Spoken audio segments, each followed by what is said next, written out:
अस्सलाम वालेकुम नाजरीन, खबर से बाखबर के साथ मैं हूं आपके साथ रानी सैफुल्लाह खान। नाजरीन, आज की अहम तरीन खबर हम शामिल करते हैं और वो यह है कि भारत से मुज़ाकरात अब नहीं होते। इमरान खान साहब ने ये इतना सख्त स्टेटमेंट दिया है क्योंकि हमेशा से आगे पाकिस्तान पॉजिटिव रहा और उसने एक कदम आगे बढ़ के भारत को कहा कि वो आए और हाथ मिलाए। दोस्ती का हाथ हमेशा पाकिस्तान की तरफ से बढ़ाया गया, लेकिन इमरान खान की तरफ से जो स्टेटमेंट कल सामने आया कि भारत से मुज़ाकरात अब नहीं हो सकते। हमने उन्हें कॉन्फ्रेंस की और हाथ मिलाने की, टेबल पे बैठने की बहुत बार ऑफर दिए, लेकिन अब ऐसा मुमकिन नहीं है। एटमी ताकतें आमने सामने कुछ भी हो सकता है। अक़वाम मुत्तहिदा अमन फौज मकबूजा कश्मीर भी भेजेगी। अब भेजे या ना भेजे, सारे मुतालबात, इस पे क्या तफसीलात हैं बाकी इस रिपोर्ट में देखिए। वजीर आजम इमरान खान ने अमरीकी जर्नल न्यूयॉर्क टाइम को इंटरव्यू देते हुए मकबूजा कश्मीर की सूरत हाल के हवाले से खदशा जाहिर करते हुए कहा, भारत से बातचीत के लिए बहुत कुछ कर चुका हूँ, लेकिन भारत से मुज़ाकरात का कोई फायदा नहीं। बदकिस्मती से भारत मेरी बातों को महज इत्मीनान के लिए लिया। भारत से बातचीत के लिए मजीद कुछ नहीं कर सकते। वजीर आजम ने अमरीकी सदर डोनाल्ड ट्रंप को इंतहाई तबाकुन सूरत हाल के खदशे से आगाह कर दिया। नई दिल्ली हुकूमत नाजी जर्मनी जैसी है। खदशा मकबूजा कश्मीर में नस्ल कशी होने वाली है। इन्होंने कहा कि 80 लाख कश्मीरियों की जानें खतरे में हैं। कशीदगी बढ़ने से खतरा है। दुनिया को इस सूरत हाल से खबरदार रहना चाहिए। वजीर आजम का कहना था कि दो एटमी ताकतें आमने सामने हैं, कुछ भी हो सकता है। अक़वाम मुत्तहिदा अमन फौज और मुबस्सिरीन मकबूजा कश्मीर भेजे जाएं। अक़वाम मुत्तहिदा से मुतालबा किया है कि वो अपने अमन फौज कश्मीर भेजे। फाशिस्ट मोदी की जहनीत नाजी जर्मनी जैसे मकबूजा कश्मीर में नस्ल कशी का खदशा, हमला हुआ तो जवाब देने पर हम पाकिस्तानी मजबूर हैं, यहाँ की हवा मजबूर है। ट्रंप को भी आगाह कर दिया। ट्वीट कश्मीर को ग्रुप इजलास में भारतीय इक़दामात की मजम्मत भी की गई है। सवाल यहाँ पे यह है कि हमारे हुकूमत भी इस बार मुतहरिक हो गई है, अपोजिशन भी मुतहरिक है। इस पे 19 रोज गुजर चुके, वहाँ पे कर्फ्यू नाफिज है, खाने पीने की तंगी और बच्चों पर जुल्म। सबसे अहम बात जो इस वक्त सामने आई है वो ये है कि मजलूम कश्मीरियों को रात के टाइम वहां से उठाया जाता है, पुलिस ले जाती है, दूसरे दिन कहा जाता है कि हमें नहीं पता ये मजलूम कश्मीरी कहाँ है। हमारे साथ बात करने के लिए मौजूद है हसन जवाद साहब और उनके साथ हैं अली औसर साहब। हसन जवाद साहब, पहले आपसे बात करेंगे कि अब ये जो मामला है दिन ब दिन बढ़ता जा रहा है। वजीर आजम का स्टेटमेंट भी सामने आ चुका है कि एटमी ताकतें आमने सामने आ गई हैं। अब एटमी ताकतें आमने सामने तो कई दहाइयों से हैं, लेकिन इसके बाद कल के स्टेटमेंट का मकसद क्या है और भारत पर इसके क्या असरात होंगे?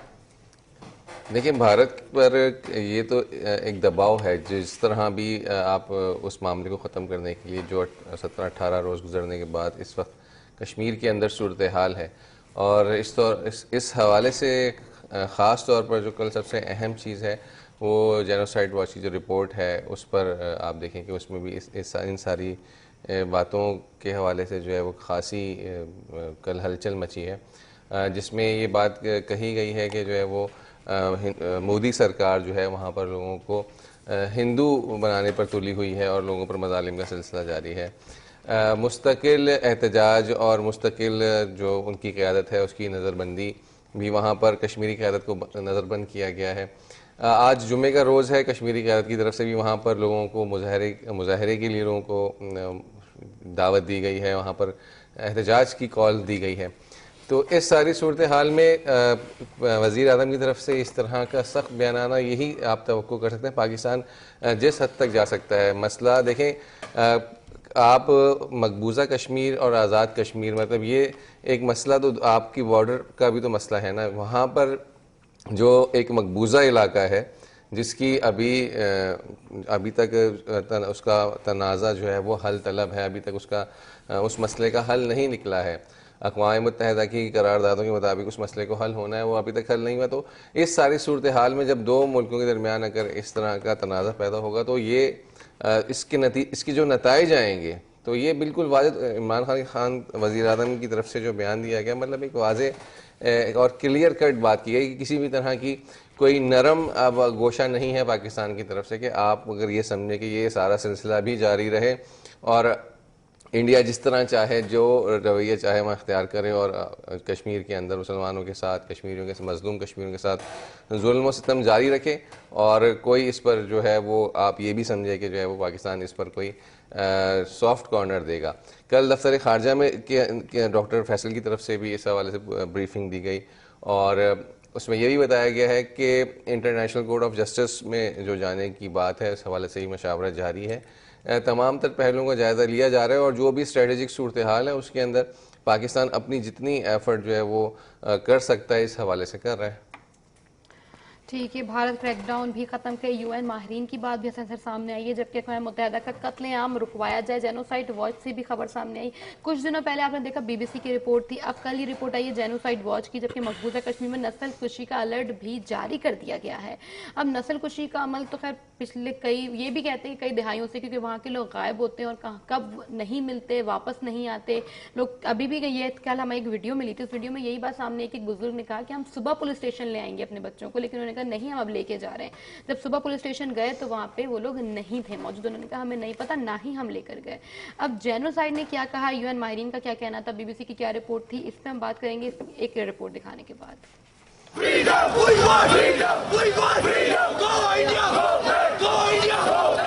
इंसानी हुकूक की आलमी तंजीम जीनोसाइड वॉच ने अक़वाम मुत्तहिदा से भारत को मकबूजा कश्मीर में नस्ल कुशी से रोकने का मुतालिबा करते हुए कहा कि मोदी सरकार कश्मीर में हिंदुत्व पॉलिसी पर अमल पैरा है, मुसलमानों के खिलाफ नफरत पर उकसाया जाता है और सोशल मीडिया पर झूठी खबरें फैलाई जाती हैं। वादी में कई लाख भारतीय फौजी तैनात हैं और मुसलमान अक्सरियती रियासत पर अक़लियती हिंदू फौज की हुक्मरानी है। ऐसे में मकबूजा कश्मीर में बड़े पैमाने पर कत्लेआम शुरू हो सकता है। जीनोसाइड वॉच ने मकबूजा कश्मीर के हवाले से अलर्ट जारी करते हुए कहा कि मकबूजा वादी में कश्मीरियों की नस्ल कुशी का सिलसिला जारी है। अक़वाम मुत्तहिदा और उसके रुकने मुमालिक भारत को कश्मीरियों की नस्ल कुशी रोकने की वार्निंग दे। बीजेपी रहनुमा कश्मीर की आखिरी हल की बातें कर रहे हैं तो कत्लेआम की तैयारी का इशारा है। जीनोसाइड वॉच ने कहा कि मकबूजा कश्मीर में इंसानी हुकूक की खिलाफ वर्जियाँ, जिनसी ज्यादती, तशद्दुद और जबरी कैद का सिलसिला जारी है। मुसलमान रहनुमाओं को जलावतन करने की कोशिश की जा रही है।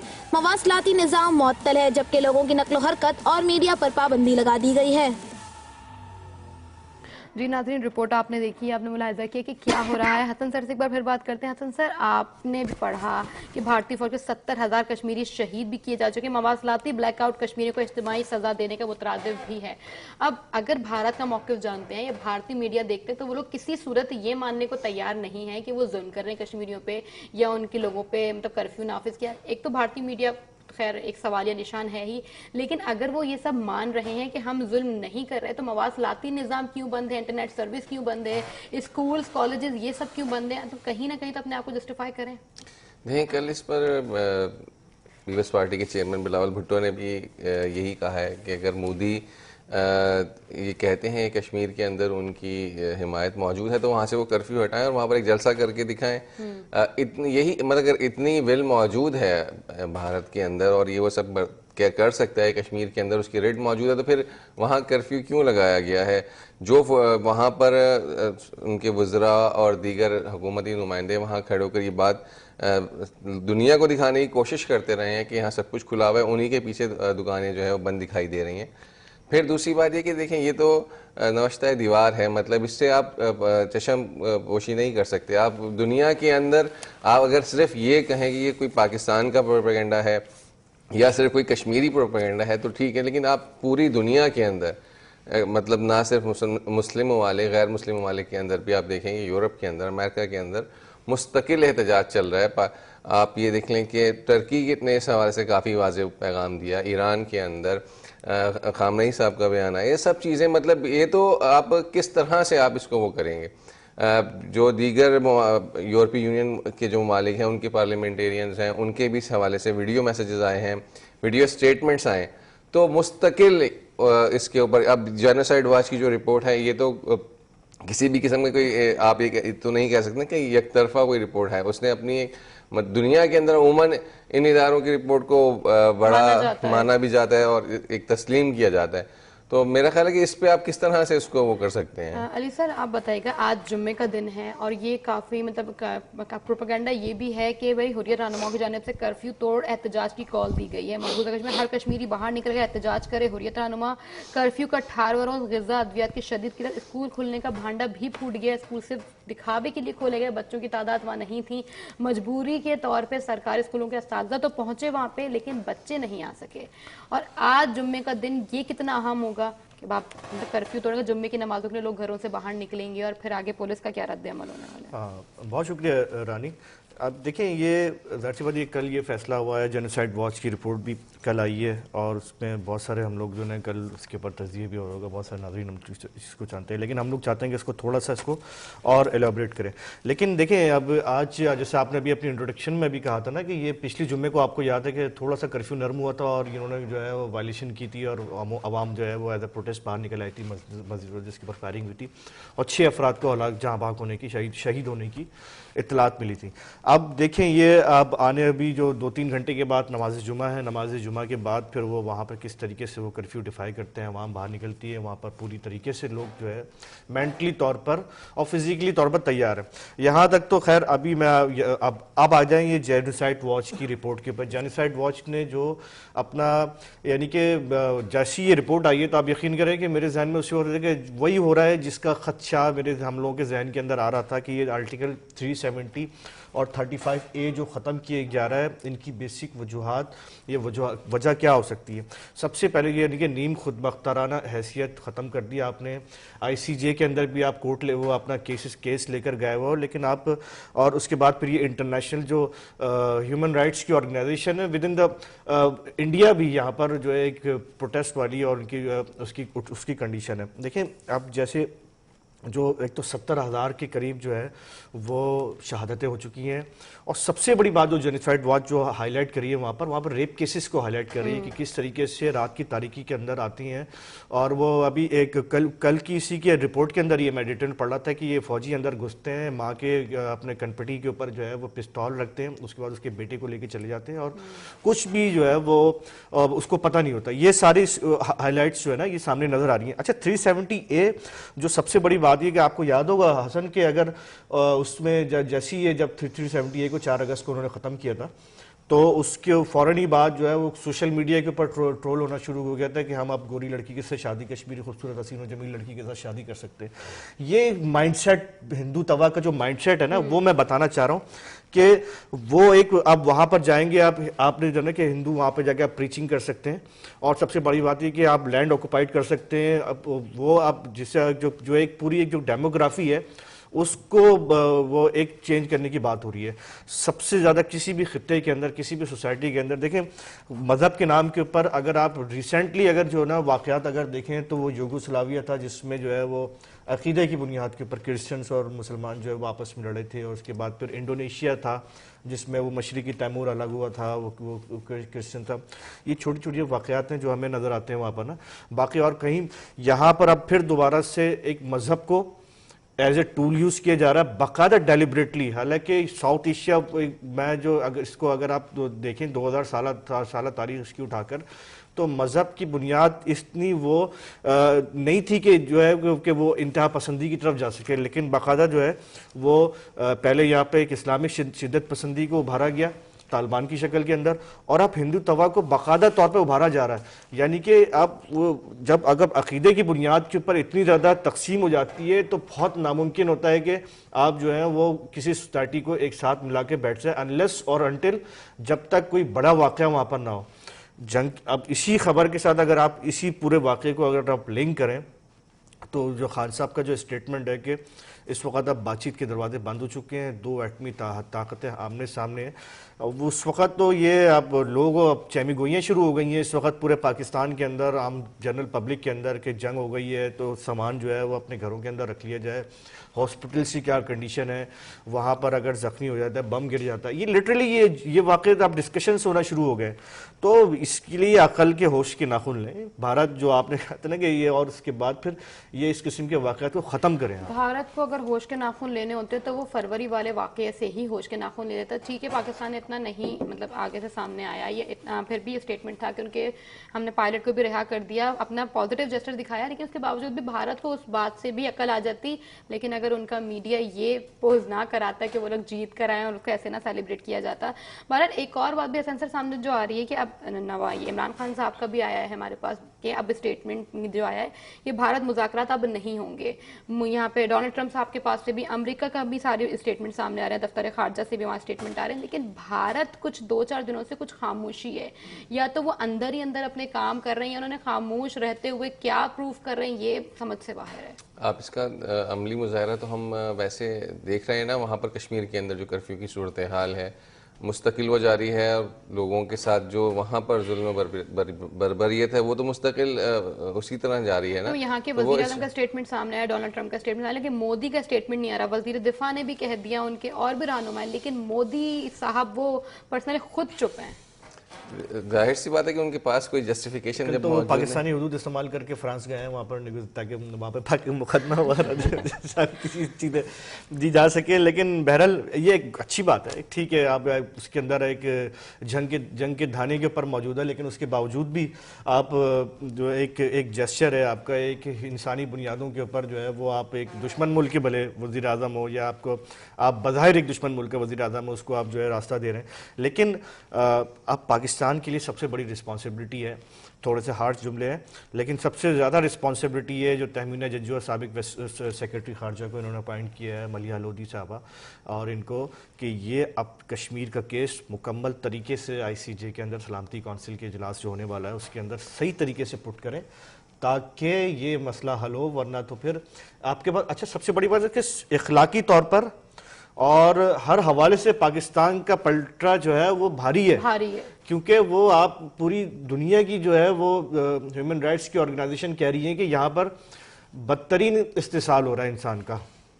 तो ये पाकिस्तान की रिपोर्ट्स थी ना, अगर UN माहरीन कह रहे हैं, ये जेनोसाइड वॉच से भी रिपोर्ट आई, BBC की भी आई, तो ये अब सिर्फ पाकिस्तान का मसला नहीं रहा, हर कोई इस बात को मान भी रहा है, तस्लीम भी कर रहा है और सपोर्ट करने को भी सामने आने को तैयार है। लेकिन ये जो इंटरनेशनल मीडिया है, बड़े बड़े BBC है या CNN है या इस तरह के इदारे हैं, इनकी बात तो दुनिया भर में तस्लीम की जाती है, इनकी खबरों को मुस्तंद भी समझा जाता है, तो उन पर भी ये सारे मामलात मुस्तकिल रिपोर्ट हो रहे हैं, जिसके अंदर बड़ी वाज़ेह अंदाज में जो है वो कश्मीर के अंदर होने वाली सूरत हाल को वादे किया गया। और ये जिन वाक़यात का हम तस्करा कर रहे हैं, लोगों को टॉर्चर किया जाना और दीगर मामला, जो घरों के अंदर घुसना भारतीय फौजियों का, तो ये तो अब बिल्कुल ही खुलकर वाज़ेह हो चुका है तमाम दुनिया के अंदर। इसकी बिल्कुल एक अंडरस्टैंडिंग डेवलप हो चुकी है कि भारत क्या रवैया इख्तियार किया हुआ है कश्मीर के अंदर, जिसमें अभी तक कोई कमी नहीं आ रही है। और मेरा ख्याल है कि जो पाकिस्तान की तरफ से मुस्तकिल एक एफर्ट की जा रही है, और उम्मीद है कि इसकी हौसला अफजा नताइज जो है वो आएंगे। वज़ीर आज़म की तरफ से बिल्कुल वाज़ेह और दो टोक अंदाज में जवाब भी दिया गया है, तो ये सारी सूरत हाल मेरा ख्याल है कि हमें अच्छे नताइज की उम्मीद तो रखनी चाहिए। मैं तो समझता हूँ रानी, मेरा तो एक अभी बैठे बैठे एक मशवरा इस वक्त जो इंडिया में हमारे देखने वाले नाजरीन हैं उनके लिए भी और पाकिस्तानी नाजरीन के लिए, कि मुश्किल तरका तौर पर जो है वो सोशल मीडिया के ऊपर एक हैशटैग जो है वो उसको चलाया जाए और उसके बाकायदा लिखा जाए कि no more war on Kashmir, और इस तरीके का कोई भी जो है वो, क्योंकि इस वक्त वाकई जो बाकायदा एक डेडलॉक पैदा हो गया है, जो पूरी अगर तारीख, कश्मीर की तारीख उठा के देख लें। अच्छा, कश्मीर की तारीख भी बड़ी इंटरेस्टिंग है कि इन कश्मीरी बेचारों को, जो कश्मीरियों को सबसे ज़्यादा जो नुकसान पहुँचाया है ना, वो कश्मीर की खुद जो एलीट क्लास है ना उसने पहुँचाया है। वो पूरी अगर हिस्ट्री उठा के आपको देखें ना, तो वो किस तरीके से अपना महाराजा रंजीत सिंह के साथ उन्होंने मिलकर वहाँ पर 70 लाख रुपए में कश्मीर उठा के बरतानिया से ख़रीद लिया, वो गुलाब सिंह ने, हरी सिंह के बाप ने। खैर एनीवे, तो मैं तो समझता हूँ कि ये एक हैशटैग जो है ना वो चलना चाहिए। उसके लिए भी एक शौर की ज़रूरत है ना, माशरे में अवेयरनेस की ज़रूरत है। अगर देखा जाए भारत में तो अवेयरनेस की कमी वहाँ पर भी बहुत है। देखिए, अब जैसे आपने ही अभी शुरू में ये बात की थी कि जैसे मतलब ऑर्डर आया था ये 370A का, ये 35A का, तो उसके बाद वजूद भी वहाँ से ये हो गया तो हम कश्मीर की लड़कियाँ ले आएंगे, वहाँ जाके गोली लड़की, ठीक है। तो शौर की कमी तो ऑलरेडी है। और एक बात जो है, ये एटमी हथियार, एटमी ताकतें जो है, हम लोग हों चाहे हमारी आवाम हो चाहे कश्मीर के हों, तो वो फौरन से बोलते हैं कि नहीं हमारे पास तो एटमी ताकत है, एक बम मारेंगे मुंबई खत्म, एक बम मारेंगे कश्मीर खत्म, मतलब पाकिस्तान कराची खत्म। तो ये वाली सोच बदलने की भी जरूरत है, सबसे बड़ी बात। और इसके लिए तो मैं समझता हूँ कि जो खास तौर पे इस वक्त सबसे बड़ी रिस्पॉन्सिबिलिटी जो इंडियन सिविल सोसाइटी है और पाकिस्तानी सिविल सोसाइटी, पाकिस्तानी कौम तो as a whole as a nation जो है वो जाहिर सी बात है इस जो एट्रोसिटीज़ हैं इसकी अगेंस्ट के अंदर तो खड़ी हुई है। उनको है कि मुत्तहिद है नेशन, बहुत अरसे के बाद जो है वो नेशन किसी एक पेज के ऊपर मुत्तहिद है, बिल्कुल। लेकिन जो इंडियन सिविल सोसाइटी है इसकी बहुत बड़ी रिस्पॉन्सिबिलिटी है जो जंग के खिलाफ हैं, जैसे जावेद अख्तर लोग साहब हैं, जो शबाना आज़मी साहिबा हैं, या वो एक बरखदत सहाफ़ी हैं, कुलदीप नायर का इंतकाल हो गया, ये बड़े बड़े, अरुंधति राय हो गया, ये तो बहुत बड़े बड़े नाम हैं। लेकिन ऐसे बहुत सारे लोग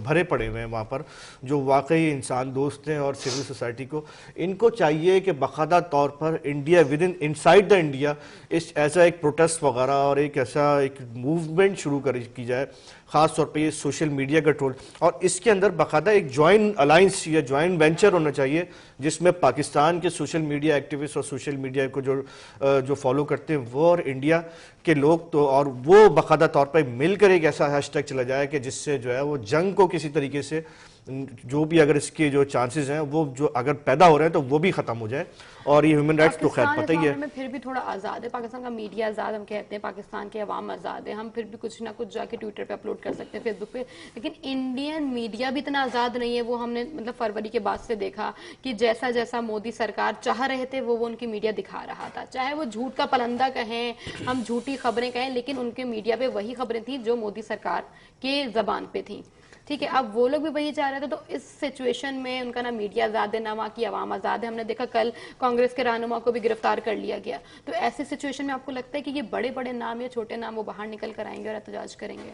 लेकिन सोशल मीडिया पर ये जो अली औसत का एक आइडिया है कि सोशल मीडिया पे कैंपेन चल जाए, मतलब सबसे अच्छा इस वक्त तो मतलब जो वैसे जो नेगोशिएशंस होंगी ममालिक की सतह पर या इंटरनेशनली वो अपनी जगह है, लेकिन इस हवाले से सोशल मीडिया पर बनने वाली कंपेन भी अपना अच्छा एक जो है वो रोल प्ले करेगी। ख़ास तौर पर देखिए ना अभी पीटीए के हवाले ने इस हवाले से जो है वो अब लेटर भी लिखा है ट्विटर को, जो अकाउंट्स मुअत्तल बंद किए गए थे, तो ये एक अच्छा वो है। और इस तरह का हैशटैग के stop Indian terrorism in Kashmir या स्टॉप इंडियन जेनोसाइड इन कश्मीर, इस तरह का कोई वो आप हैशटैग बने और वो खुद ब खुद चीज़ें होना शुरू, जब अवामी रद्द अमल आना शुरू होता है तो फिर खुद ब खुद बहुत सारी चीज़ों के जो है वो असरात भी नज़र आना शुरू हो जाते हैं। तो इस यानी हर सतह पर, और ऐसा नहीं है कि ये सब नहीं हो रहा, सोशल मीडिया पर भी इस हवाले से बहुत सारी चीज़ें मुस्तकिल रिपोर्ट हो रही हैं। ये जो आपको बैनुल-अक़वामी सतह पर जो रिएक्शन नज़र आएगा ज़्यादातर आपको सोशल मीडिया पर, ट्विटर पर ख़ास तौर पर नज़र आएगा, वहीं पर ज़्यादा चीज़ें अमूमन पहले रिपोर्ट हो रही हैं और उसके बाद उसको लेकिन नीचे तक उसकी जो है वो अवामी सतह तक उसका जो है वो एक वो होनी चाहिए, ताकि लोगों की उसके अंदर शमूलियत होगी तो इस सारे मामले को जो है वो देखिए ना हसन, ये जो 21वीं सदी है ना, ये मैं ये कहता हूँ कि ये टेक्नोलॉजी का दौर है ये। और अब अगर अरब स्प्रिंग से लेकर ऑक्यूपाइड वॉल स्ट्रीट जो है वो जो मूवमेंट है सारी, इसको उठा के देखें आप, ये बड़े बड़े माफ़ कीजिएगा बड़े बड़े जो वाक़यात हैं उन सबको, या मिस्र के अंदर आप देखते हैं या फ्रांस के अंदर नीली वेस्ट के हवाले से एक प्रोटेस्ट हुआ था जिसमें पेट्रोल की कीमत बढ़ा दी थी फ्रांसीसी सदर ने, तो जितने भी बड़े बड़े जो ड्राइवर्स थे और वो बड़ी एक बहुत बड़ी प्रोटेस्ट हुई थी। तो ये सारी जो मूवमेंट्स होती हैं वो स्ट्रीट के ऊपर तो होती है, लेकिन साथ साथ ये सोशल मीडिया के ऊपर भी होती हैं। तो वो अब कराची प्रेस क्लब के पर या लाहौर प्रेस क्लब के पास तो प्रोटेस्ट तो हो ही रहा है, लेकिन इसके साथ बाकायदा तौर पर एक ऑर्गेनाइज तरीके से हैशटैग चलाया जाए और इसके अंदर और किसी की मुखालफत में नहीं। देखिए मैं फिर वही बात कहूँगा कि यार वो इस वक्त सबसे ज़्यादा जो है ना वो भाईचारे की ज़रूरत है। आप सिर्फ जो इंडिया की जो एडमिनिस्ट्रेशन है जो वहाँ पे जुल्म कर रही है, सिर्फ उसको पॉइंट आउट करके जो इंडिया के अंदर भी जो सिविल सोसाइटी है उसको भी अपने साथ मिलाएं, अपने साथ मिलाकर एक पूरी कैंपेन चले जाए बाकायदा, यानी आवाम को एक साथ खड़े होना होगा इसके ऊपर। इस जो इंडियन एडमिनिस्ट्रेटेड कश्मीर है उसमें जो यानी कि कोई 12 लाख कह रहा है, कोई 11 लाख कह रहा है, कोई 9 लाख फौज कह रहा है, वो जिस तरीके से इन्वॉल्व है वहाँ पर जेनोसाइड के हवाले से और अपना रेप केसेस के हवाले से, किडनैपिंग के हवाले से, तशद्दुद के हवाले से मैं आपको बताऊँ कि तशद्दुद के ऐसे ऐसे नए तरीके उन्होंने, महाराजा हरी सिंह का किला था जो उस वक्त इंडियन फौज के हाथों के अंदर है। और उसके कहते हैं कि जो अगर उस किले के अंदर चला जाए, जो उनका महल था, उस महल में उसके ऊपर बहुत कम चांसेस होते हैं कि वो जिंदा वापस आए। और अगर जिंदा वापस आता है तो कहीं ना कहीं से वो पैरालाइज हो चुका होता है, कहीं ना कहीं से उसकी टांग खराब हो चुकी होती है, टांग कटी हुई होती है। यानी कि वो इस बदतरीन तशद्दुद के नए तरीके इन्होंने वहाँ पर इजाद किए हुए। तो ये हाईलाइट करना बहुत इस वक्त पूरी दुनिया के तमाम इंसान दोस्त तंजीमों की जिम्मेदारी है। ये मैं वहाँ तो और इस तरह ये वाकई इंसानियत सोच मजाले में ना, वहाँ अब तक जो अखबारात के अंदर तस्वीरें शाये हुई हैं कि वो एक माँ जो है वो अपने बहुत ही नौमौलूद बच्चे को लेकर किसी पुलिस स्टेशन के बाहर खड़ी है और अपने शौहर का इंतज़ार कर रही है। यानी ये तो वो आप कहते हैं ना कि मतलब एक तस्वीर कई अल्फाज से ज़्यादा जो है वो आपको 1000 वर्ड से ज़्यादा हम मतलब वो मैसेज कन्वे करती है। इस तरह इतना बड़ा इशू है कि हम इससे मुसलसल बात कर रहे हैं, लेकिन बातें हमारे पास फिर भी खत्म नहीं हो रही। ये इशू सॉल्व कब होंगे, कैसे होंगे? हम सब एक पेज पर हैं, मतलब हमारे अलावा दीगर ममालिक भी एक पेज पर हैं। हम सब चाहते हैं कश्मीर में मजालिम खत्म हो जाए या कम हो जाए, या कम अज कम खत्म और कम होने से पहले एक टेबल पर बैठ के बात करें कि आखिर आगे का लाए अमल क्या होगा। नाज़रीन, ये टॉपिक यहीं पर खत्म करते हैं। एक और भी खबरें शामिल करेंगे, दवाइयाँ नहीं है मुल्क में, और अभी जजेस साहब के जो रिमार्क्स हैं वो सब भी शामिल करेंगे, लेकिन एक ब्रेक के बाद एक बार फिर हाजिर होंगे।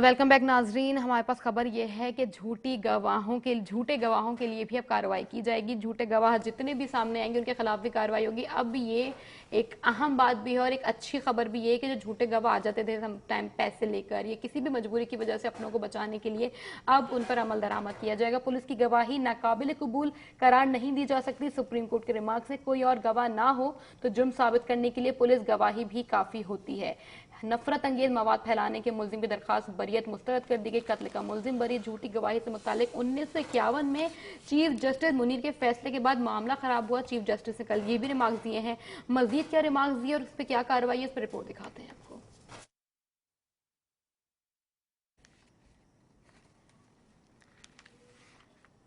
सुप्रीम कोर्ट ने रिमार्क्स ये भी दिए कि पुलिस की गवाही नाकाबिल कबूल करार दे दी गई है, जबकि उन्होंने ये भी कहा मुकदमे में अगर कोई और गवाह ना हो तो जुर्म साबित करने के लिए पुलिस की गवाही भी काफी हो सकती है। हसन सर, इस पे जरा बताइएगा कि पुलिस की गवाही पहले काफी नहीं होती थी, अब काफी है, या दूसरा स्टेटमेंट ये कि पुलिस की गवाही नाकाबिल कबूल करार नहीं दी जा सकती?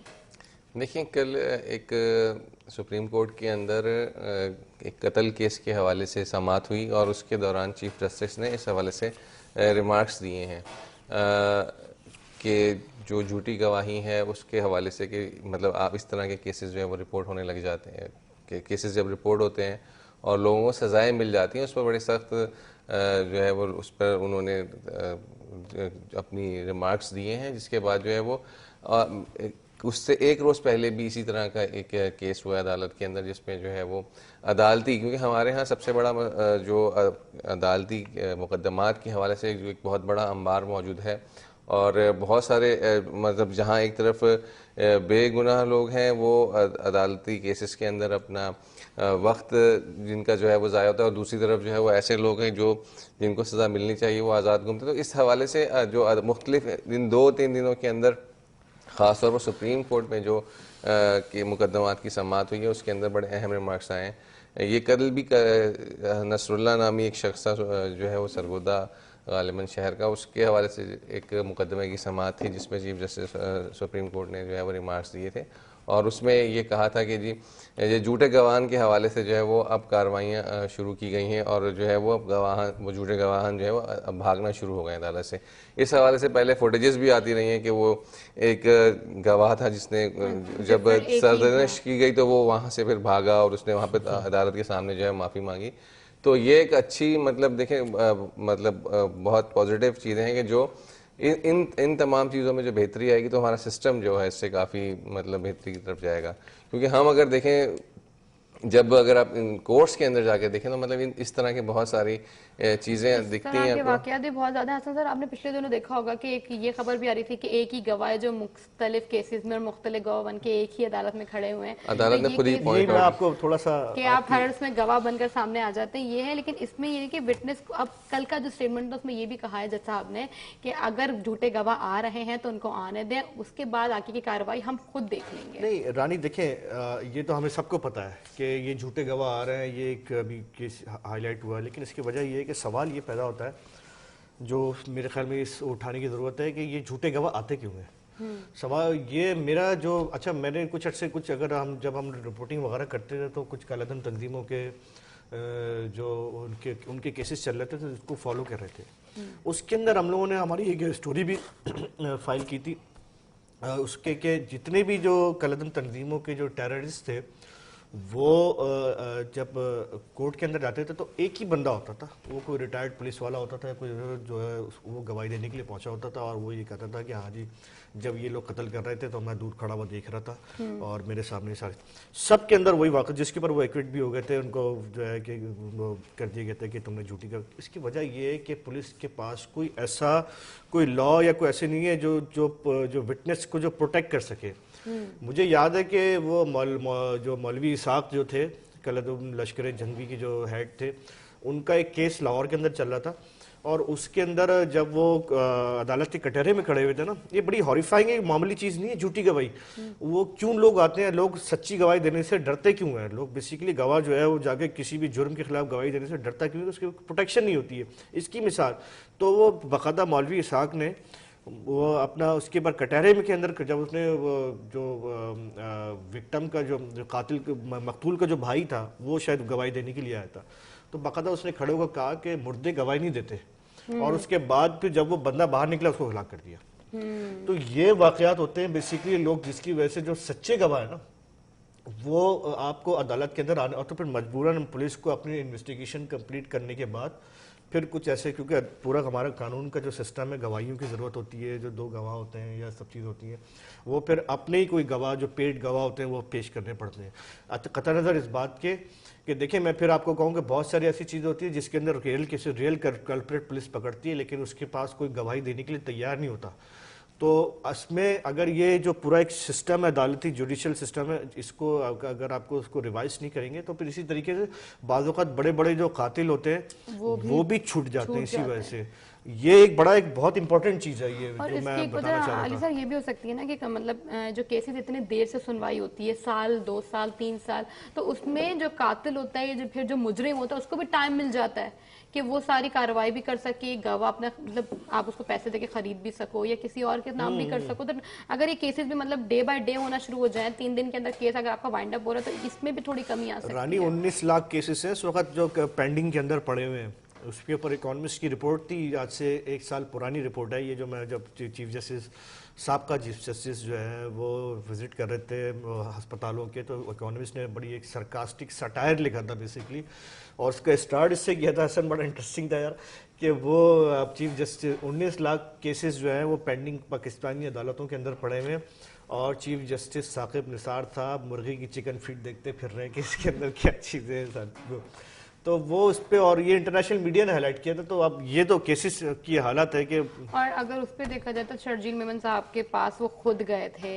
उनकी बॉटल्स निकाली थी और बाद में उसमें से मतलब ये सारी चीजें कि आपने खुद देखा, लेकिन जज साहब भी चीफ जस्टिस थे वो भी, लेकिन वो भी उसको फिर क्लैरिफाई नहीं कर सके, उस पर ना वो रिमार्क्स दे सके, आखिर में यही हुआ कि हाँ उसके अंदर शहद ही था। तो वो देखने के बाद भी जिन जगहों पे ये उसमें जो कल अखबार में खबर लगी है, कत्ल का मुलजिम बरी, इस्लाम झूठ की इजाज़त देता है, ना कानून अदालत कैसे दे सकती है, कितने लोग झूठे गवाहों की वजह से मुसीबत बर्दाश्त करते हैं,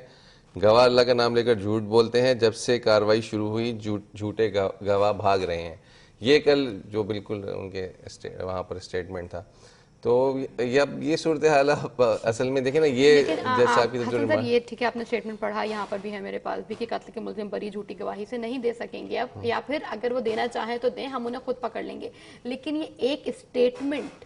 क्या आपको लगता है काफी है झूठे गवाहों के लिए? बिल्कुल, अदालत की तरफ से आया हुआ स्टेटमेंट वाकई अगर आप देखें ना कि उस पर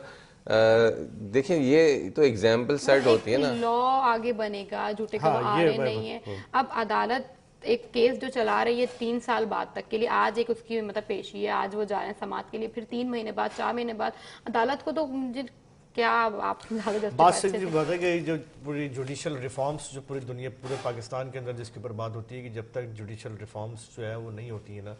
वो आप ना ये केसेस को हल कर सकते हैं, ना वो जो झूठी गवाही के जो मसले हैं ना इसको ख़त्म कर सकते हैं। देखिए ये पुलिस की मजबूरी है कि वो judicial according to judicial law आपको you have to prove it through witnesses.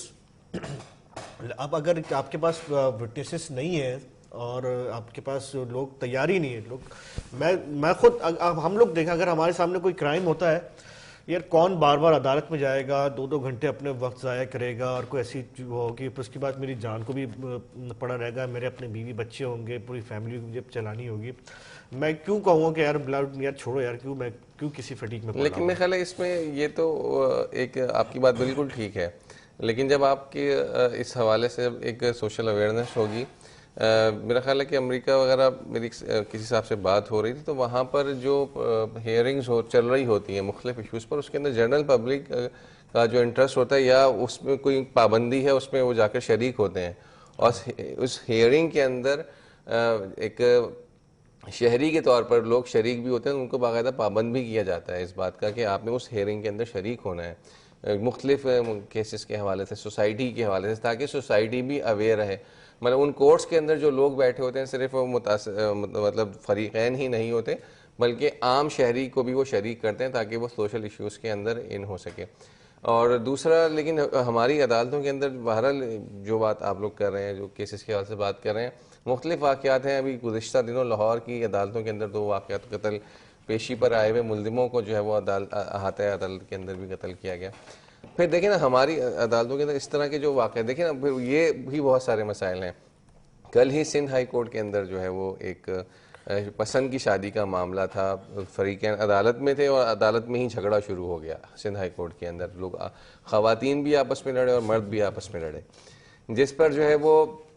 जज साहब ने इस लड़की से पूछा कि भाई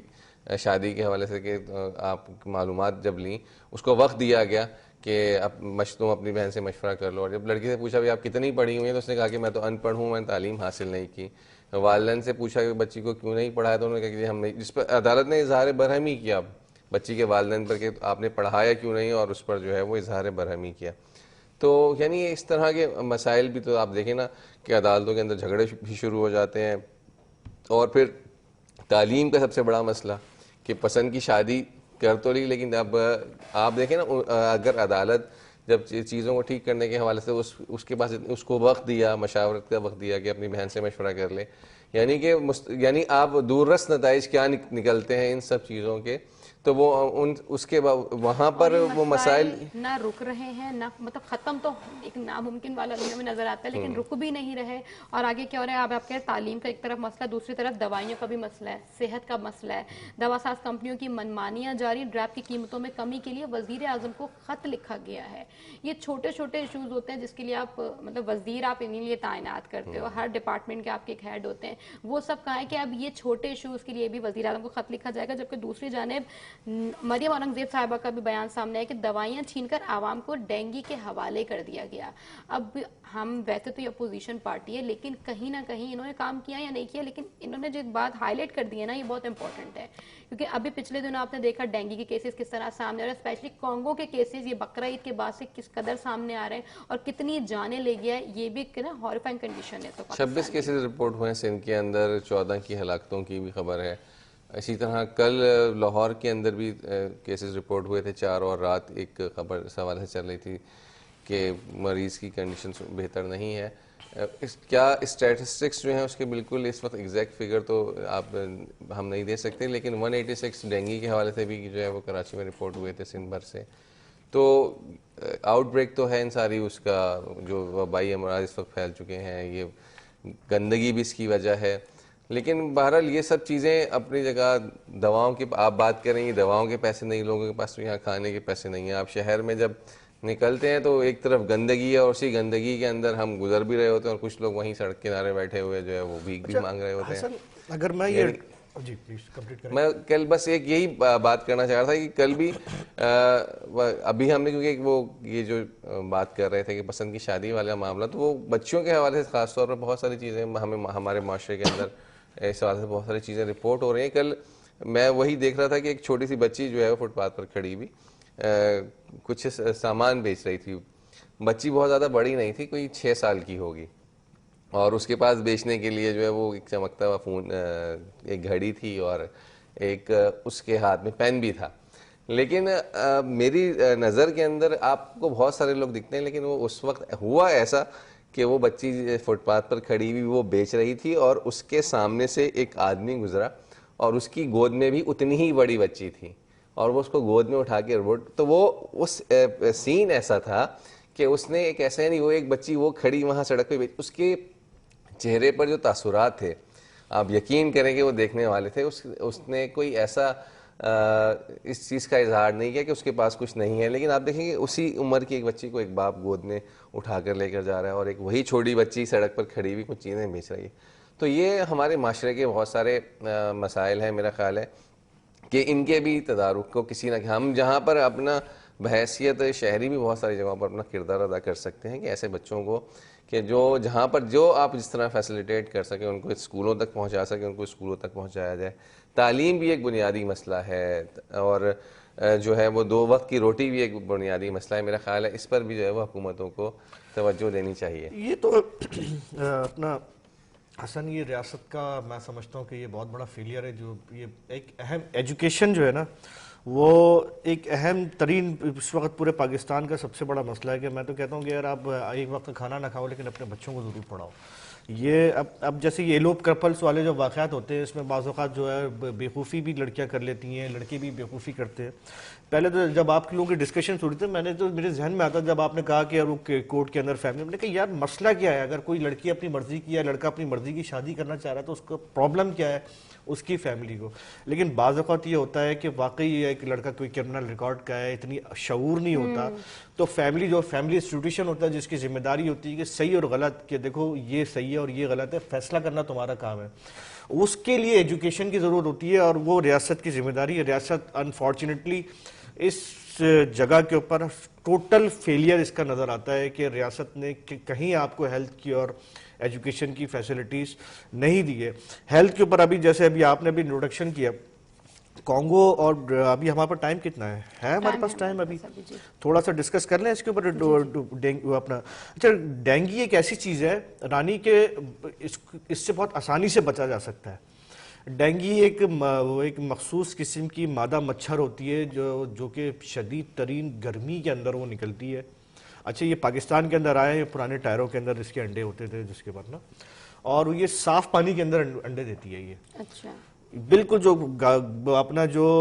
अपना बाथरूम वगैरह के अंदर और गमलों के पास और जो पानी आप देखते हैं तो वो आप बाल्टियां होती है, उस बाल्टी बड़ा टेक्निकल है, इसको समझने की जरूरत है कि जो पानी की जो बाल्टी तो होती है, लोग समझते हैं कि गंदगी में होगी, गंदे पानी के नालों की, ये नहीं, बारिश नहीं, के पानी में नहीं है, साफ पानी का साफ पानी में होती है और पानी में भी नहीं होती है। वो आप किस पानी के अंदर होती है इसके बाद बड़ी मैंने इसको समझने की कोशिश की थी डॉक्टर्स के साथ बैठ के। जो बाल्टी होती है, बाल्टी के ऊपर जो है वो आपने देखा होगा कि पानी के छींटे पड़ता है, कतरा वो खुश्क हो जाता है, सफेद सफेद सा हो जाता है। उस सफेद चीज के ऊपर जो है ना वो पानी के ऊपर वो जो मादा मच्छर है वो अंडे देती है, और उसके बाद फिर जब उसका अंडा जब नहीं होता है, और अच्छा वो या फिर वो जो अपना फ्लैश होता है या अपना कमोड होता है उसके ऊपर जो पानी की टंकी होती है, बेसन होता है, या गमले के ऊपर गमले के किनारे के अंदर जो आ जाता है, इनके ऊपर जो साफ पानी होता है उसके ऊपर ही अंडे देती है। अच्छा, शदीद गर्मी होती है जो कि इसके डॉक्टर्स ने टाइम बताया इसका कि 11 से 12-1 बजे के दरमियान या दोपहर के अंदर ये इसके अंडे फूटते हैं और ये निकलती है, और उसके बाद फिर ये अपनी फीड के लिए ये जाके काटती है। तो इसको अगर आपने जालियाँ पूरी कवर की हुई हैं,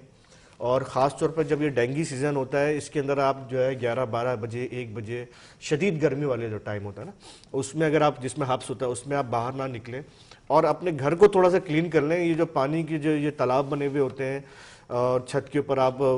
बाल करके और अपना स्प्रे करते हैं पानी का, ताकि वो उसको और क्लीन कर लिया जाए, अपने इन्वायरमेंट को क्लीन कर लिया जाए ना, तो आप 100% डेंगू से बच सकते हैं। डेंगू कोई ऐसी चीज़ नहीं है। इसी तरीके से कॉन्गो है, कॉन्गो के हवाले से मैं अगर आपको थोड़ा सा आपको बताऊं कि कॉन्गो जो होता है उससे अगर वो अफेक्टेड है ना जानवर,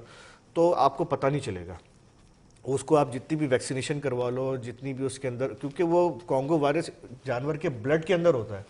और वो